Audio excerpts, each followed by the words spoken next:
Hey everyone, in this video I'm going to show you how to extrude along a curve in Blender 5.0. First, you can select your project if you already have one. Since I'm doing this for a new project, I'll click on General under the New File option. This will give us a basic 3D scene. Select and delete the existing model. Now, let's change the viewpoint a bit for better visuals. Zoom in on the scene. Now, let's add the new objects. Click on Add, then Curve, and choose Bezier. You might not notice any difference at first, but once I scale it up, it becomes visible. This first curve is going to be the path that we extrude along. Next, I'll add the object that's actually going to get extruded. So I'll go to Add, Mesh, and choose Plane.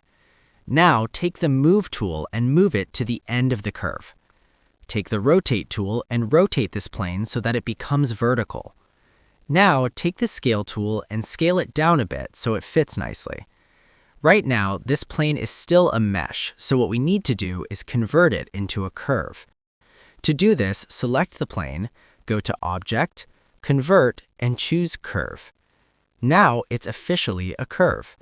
After that, select the original Bezier curve, go over to the Object Data Properties, open up the Geometry section, and expand Bevel. Here, go to the Object tab.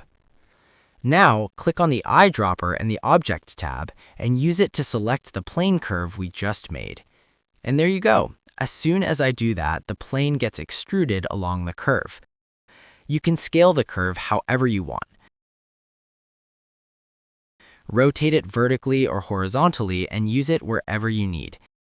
And that's how you can extrude along a curve in Blender. If this tutorial helped you out, make sure to like and subscribe for more helpful guides. And if you found real value in it, a super thanks would be greatly appreciated.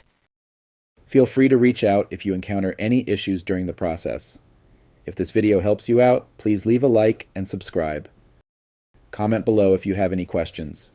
If you need further assistance, consider hiring a professional using the link in this video below.